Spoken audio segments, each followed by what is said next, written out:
Hello everyone and welcome to my review of the film Premium Rush. This movie stars Joseph Gordon-Levitt in the leading role, and without further ado guys, let's get right into my review. So for those of you who don't know about this movie actually opened up to a lot of good critical reception, but honestly so many years later, for me personally, this movie did not hold up.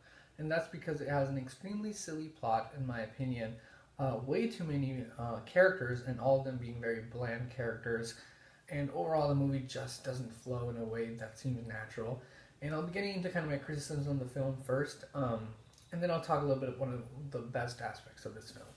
So talking just in terms of plot, this movie has, first of all, what I think is a very overstuffed plot. There's a lot of stuff going on in an honestly very short runtime that isn't really able to support the plot.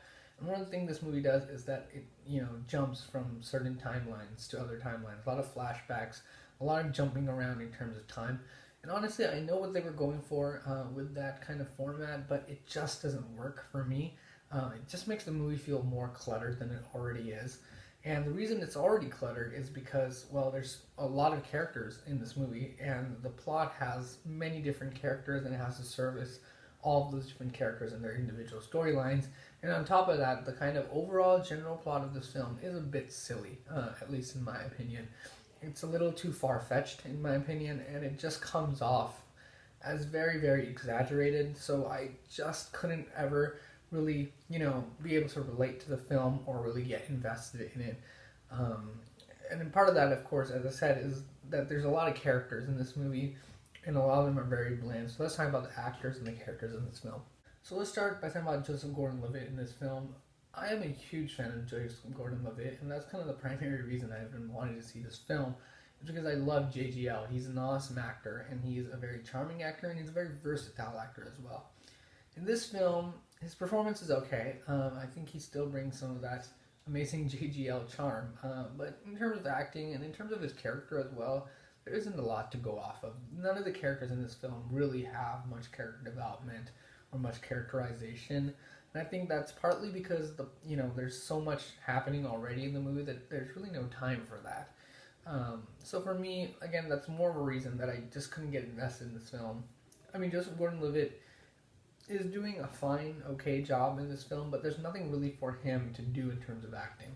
Now, Michael Shannon is basically the villain in this film, and he plays kind of this dirty cop, but I don't know what it was with Michael Shannon in this movie. He's, again, an amazing actor. I love this guy in terms of his acting skills.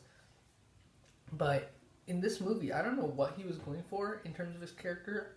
I think he was supposed to play like this kind of menacing cop, kind of this unpredictable guy. But it comes off extremely weird a lot of the time. It kind of comes off sometimes as a Disney Channel villain. And I did not expect that from Michael Shannon. So for me, his performance was almost like very uneven and often really bad also. So, seeing an actor that I really like and him not being able to deliver the way I'm normally used to was kind of a disappointment, in addition to the rest of the film.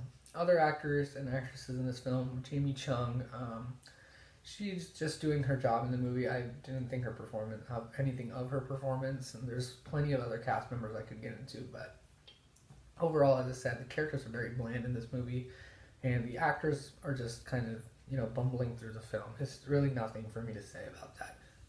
Now it's time to talk about kind of the best part of Premium Rush, and like the only thing I derived any sort of entertainment out of, and that's the bike action sequences in this film. That's something that's really unique in this movie. Not a lot of movies really try and make action sequences out of bicycle riding. And this movie goes for that, and it does it extremely well. There's a lot of phenomenal action sequences in this film that, are really entertaining, very enthralling, and very just, adrenaline-fused, awesome sequences. Kind of reminds me of Baby Driver sometimes. Well, they're not in cars, so they're on bikes, but kind of the style that they go for is very similar, very, just very fast and very well done. So that's one of the best facets of Premium Rush, and I think that's what the movie really builds itself on.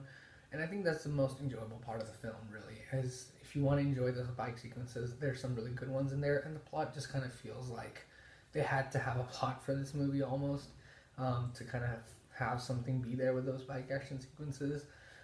But the bike action sequences are cool, so if you want this Premium Rush for that reason, I totally understand, because that is one of the best parts of this film, and I'd suggest you see the bike action sequences in this movie, especially if you're into kind of like bicycle riding on that kind of level. So that's one of my favorite parts of Premium Rush, and that part still holds up very well. Overall, guys, apart from, as I said, the bike riding action sequences, there's nothing in Premium Rush really to see. It's kind of a boring film often sometimes because of the plot. It just isn't good at all.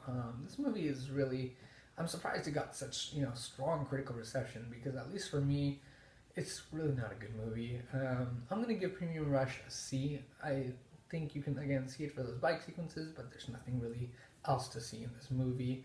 And that's coming from someone who's also a big JGL fan, and honestly, he has nothing really to offer in this film. So if you guys like my video, be sure to like, comment, subscribe, do all those great things, and I'll see you guys in the next video.